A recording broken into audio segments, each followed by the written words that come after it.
Fifth edition, still alive, of the distribution breakfasts. It is 9:07. First roundtable about the main drivers related to the regulatory framework of sustainable investment. We're going to talk about the latest breakthroughs from a national point of view, European point of view, which is not exactly the same, and this need for harmonization. We were talking about it in the introduction, and the perception of investors, the appetite of investors, whether they are pro or con, sustainable investment. Philippe, are you with us? Bonjour. Hello. You're the Deputy Secretary General of the Asset Management at AMF. Thank you for being with us. First of all, what are the main regulatory breakthroughs in France and in Europe? Because the schedules are not exactly the same. Yes, as a matter of fact, there are several. I'm going to focus on three main changes. The first that I would wish to mention is the publication of this year by AMF of a doctrine about the marketing of funds regarding extra financial data. Why have we decided to take this initiative? Well, it's because of the skyrocketing of such extra financial themes, that there's a strong movement, and in what we've observed, we have noted in a number of cases that there were funds that didn't take much into account the extra financial data, and others that communicated a lot about it. And this misalignment could be a problem for customers, we thought.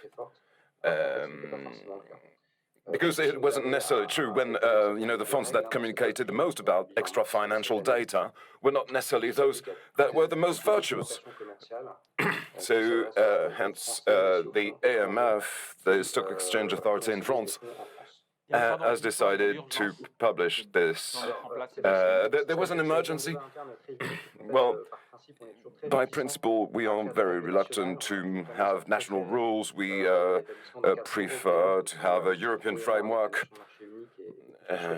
because there's a single market, and we have the feeling that there was an emergency because there was really skyrocketing. It was more than a ramping up.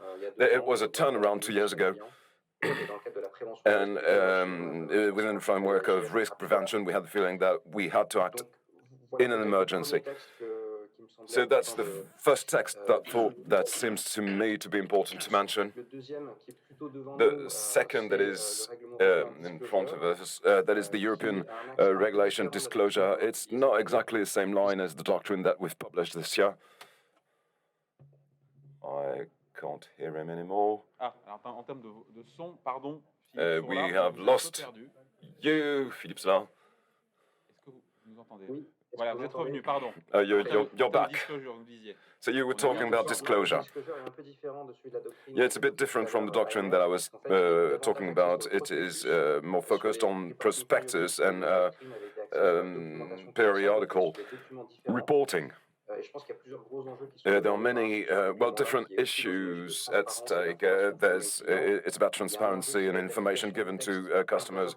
There's an issue regarding the text that the European Commission said that the text was to be applied as from March, even though it's not been published yet. So for investors, it's a problem to apply that text as from March of next year. And there's also an issue of interpreting of some clauses. So it's not going to be implemented right away, but because of those two reasons. So there's a bit of a delay that we acknowledge in the application of this text.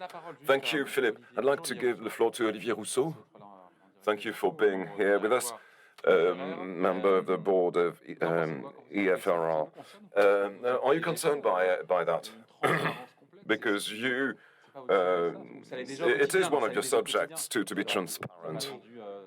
It's on a day basis. You haven't waited for all these regulations. No, we're never perfect, but you've got to distinguish retail customers and institutional customers. For retail customers, it was necessary with a view to protect consumers so that no products would be sold to them that were not what they claimed to be. The fact that the regulatory authorities address the issue, it is what was necessary. You've got to protect consumers. Institutional customers, they're different. They've got the capacity to analyze things, to look at what there is in a series of assets. Institutional customers do not necessarily buy products for the public, and if they buy a collective fund, they've got elements to analyze it themselves or using a consultant. In the case of FRA, we work essentially on the basis of mandates.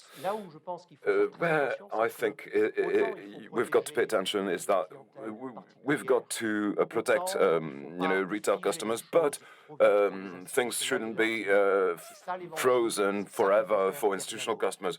And because the reality is that there's an enthusiasm for these ESG questions, and it's very good. But about the way to measure, to assess and apply, there's not one method that has definitely prevailed over others. You would wish to have one method? No. I think there's got to be competition between the different approaches by institutional customers, and little by little we will converge on a way to deal with ESG matters. Everybody will have adaptations, but for the essence, the analysis will be the same. We're not there yet. It's going to progress towards this. It will not reach the standardization level of financial analysis.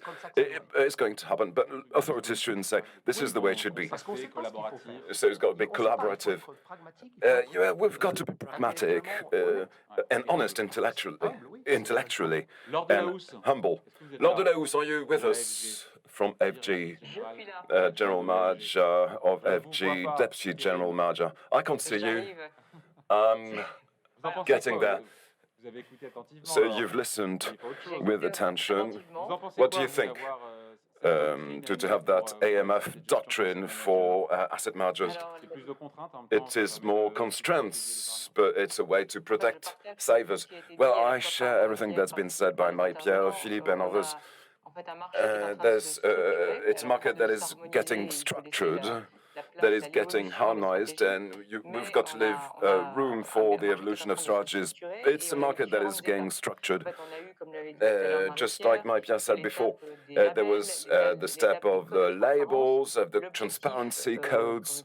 The objective that we share with AMF is that there aren't any false promises, and the funds that are distributed to retail customers explain what they do.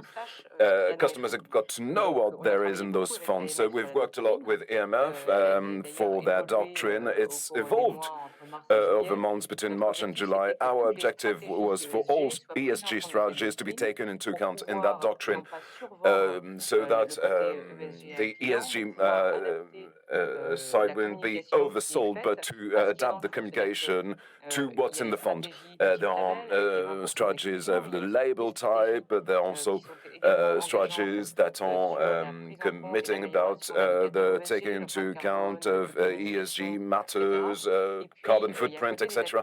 And then there are intermediary approaches that are less ambitious for ESG goals, but that do take into account ESG indicators in their strategy. So it's a big discussion we had with AMF, and we reached an agreement, and AMF also pushed us to be more demanding with an ESG rating of a superior level. So the market has evolved towards more requirements, more transparency for customers. There are question marks, there are implementation periods that are rather short by March 21. All funds should be, I've got to be able to apply the new rules. There's a lot of work to be done. Second point of attention about the coordination with the European text that Philippe was talking about. Don't know whether you want me to develop. Yeah, go ahead, please. For Europe, there was a regulatory tsunami in the last 2 years. There were 5 or 6 regulations and directives that are going to be adapted to sustainable finance. It's part of a very ambitious program of the European Commission. There are 2 issues. Well, first, even 3. Those texts have got to be understandable. They've got to be coordinated with national texts, and we've got to be able to put them in place in line with the AMF doctrine. Those texts are complex. There are plenty of new notions that are addressed in those texts. Some are being hard to define. There are different types of funds that are considered as ESG in the European regulation, Article 8 and Article 9. For us, it's still a mystery. It's going to be difficult to distinguish between the 2 categories. And how can it be organized with the AMF doctrine? So there's a lot of work to be done on those European texts, with a whole issue of interpretation and of the doctrines of the national authorities, with a risk of a fragmentation of the markets, because there are different European labels, etc. There's a risk that every country interprets ESG in their own way, and every market could be a very national market and not a European one. And it is related to the culture of the different cultures. Nuclear is not considered as ESG in some countries, whether in France we consider that because of there's no carbon or very little carbon emissions. Well, it is ESG compatible according to us. It's not the case in Germany. So there's a risk of fragmentation of the markets. It is a point of attention. Olivier Rousseau, what does it inspire you? There's a need for harmonization of the European labels, but there are specificities, the traditions of every country. Is it a subject for retail customers, labels? What is your assessment? So are you pro or against? For retail customers, I think it's a good thing, because anyway, the theme has become very significant, and we've got to prevent false promises and create some legibility, visibility for investors. So European and national authorities have got to address the issue to defend retail customers. I think it's a good thing. Obviously, they've got to address the issue, even though it's not mature yet.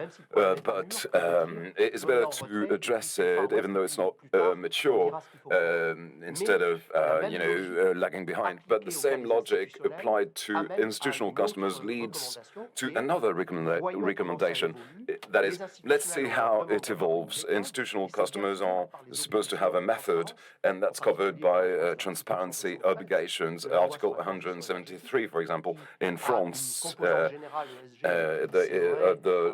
energy transition law that focuses a lot on climate. It was in 2014.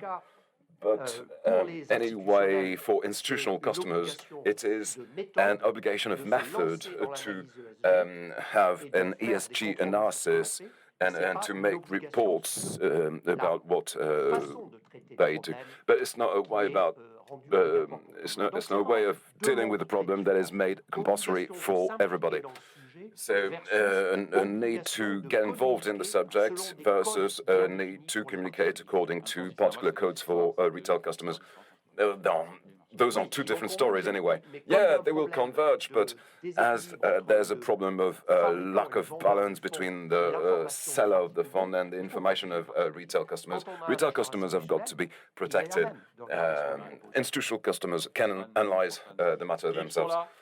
Philippe Solar. Avec nous, toujours, j'imagine, de l'autorité des marchés financiers.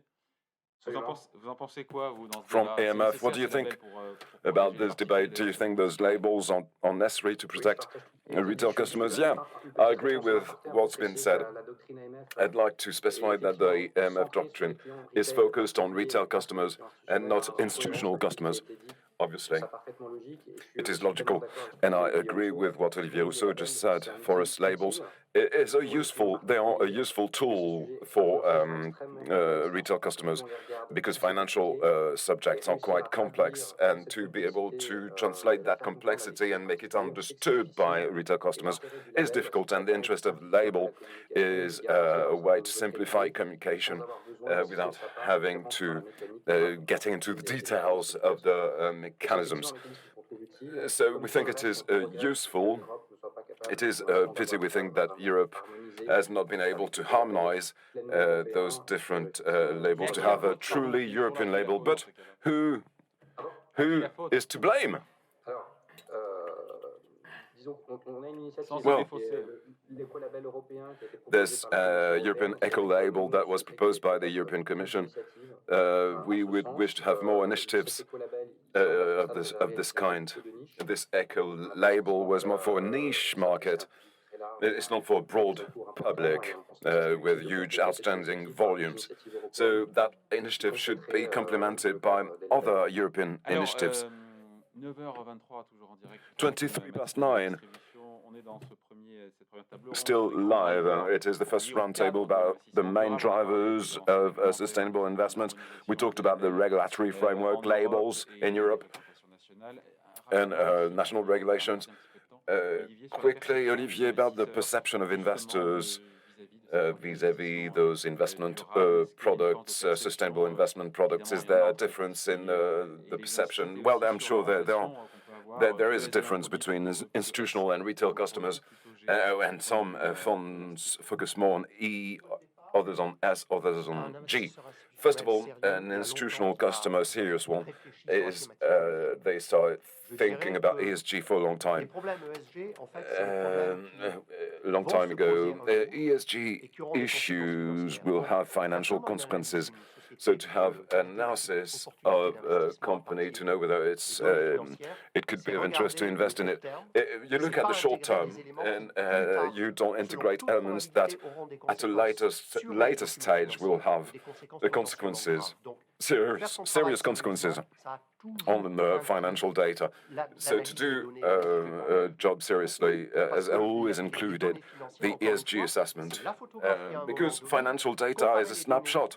You compare financial data, it gives you an idea of what's happened in the past, but many things can happen in the future. There are problems of governance. You're thinking about Renault? No, Volkswagen. Well, both. Well, less Renault. Not everything is perfect at Renault, but still. For governance is very clear. When there's a weakness one day, the likelihood that it might have negative consequences is strong. Environment, there are assets that will lose their value with the need to integrate a carbon taxation. We see that in oil. Oil companies have readjusted their assets. It's the market that provokes it. It is the combination of slow growth of and the shale oil abundance. But in the long run, they've got that in mind. Total is deploying a lot of capital to get out of their natural or traditional business. So does NG, and it's got to be gradual because we're not going to stop consuming oil and gas overnight.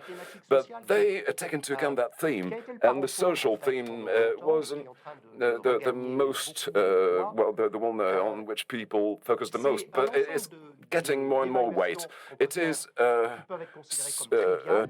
series of assessments that can be done that can be considered as trivial, and others that are more important but that are more difficult to measure because they're qualitative. For example, you've got governance structures, a board of directors, for example, where you have a boss. All of those around him, take their instructions. You've got the same company, but with a board of directors where the boss expects from everybody around him that they have ideas and that they criticize him. It's different. It's not the same momentum. It is fundamental, but how do you measure it? Whereas, what is the number? Is there gender equality? It's easier to measure. There are things that are important, that are easy to measure. Others that are very important, but are difficult to measure. And so what is the right methodology? You take a portfolio, you take individual shares, and you ask rating agencies what they think. They give you different opinions. It's a problem. That is, matter is fundamental, but it's moving, it's not crystallized, and people can't say this is good, this isn't good. So you can't say this is God spells truth. No, de la hausse, we've understood with Olivier the point of view of institutions. What is the perception of the retail market? What do you think? What can be said about the last months, last years, where the market has increased a lot? It started with employee savings. Well, there were different agreements entered into in many companies in France, and it's now developing things to labels. Labels have got an impact, and also thanks to the involvement of professionals, distribution professionals. But it's true that retail customers that want to make their savings meaningful need to know what there is in their funds. They may be lost between the different strategies. So all of the regulations and labels allow for making the products comparable with one another. It is the main issue for retail customers to understand what's in the funds. And the funds have got an ESG strategy, good, but they may vary from one another. Some may be more demanding than others. In some cases, it's search for performance of ESG matters. In others, it's more financial. I'm not saying that ESG funds are less performing than others, but there's a prevalence of ESG strategies in some funds. So customers have got to know where they're going.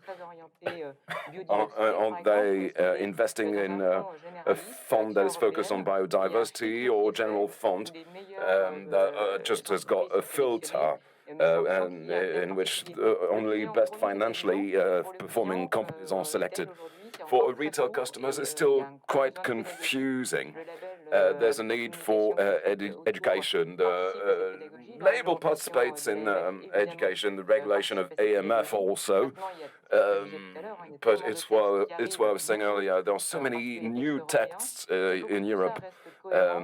Everything has got to stay consistent, and we've got to keep on using a simple vocabulary and things that are easy to explain to customers. Thank you, Laure. Don't hesitate to ask questions. Philippe, what would you like to add when you, after listening to Olivier and Laure regarding the need for protection of investors? And the AMF doctrine, isn't it an obstacle to the marketing of ESG, foreign ESG products in France? It makes Olivier Rousseau smile. Can you hear us? Can you hear me? Yeah. I agree with what was been said. What I would add about the perception of customers is the fact that, it's a very complex issue, and we still have got a lot of work to do. How to simplify everything so that it may be understandable. without giving deceiving information. It's rather complex. It's a matter of vocabulary, etc. And I would like to mention the role of advisors for retail customers, because we've talked about regulatory developments. There are developments for distributors. We've got to define what is the role of advisors of funds. It's something to have in mind. About the marketing of foreign funds in Il n'y a France, pas une discrimination pour les fonds étrangers, c'est la question. so it is the question. Well, the idea is to have rules that are the same. The same rules should apply to all funds for French customers, be they French or foreign. And maybe it's a higher step to take for foreign distributors, but the rules should be the same. And for us, the idea is to protect investors, because we've seen things that were problematic, and we thought it was necessary to deal with the issue at our level at least. Thank you all. Thank you, Laure. Thank you, Philippe. And thank you, Olivier Rousseau, a member of the board of IFRA. And of this roundtable, we are going to keep on with another one dealing with sustainable products.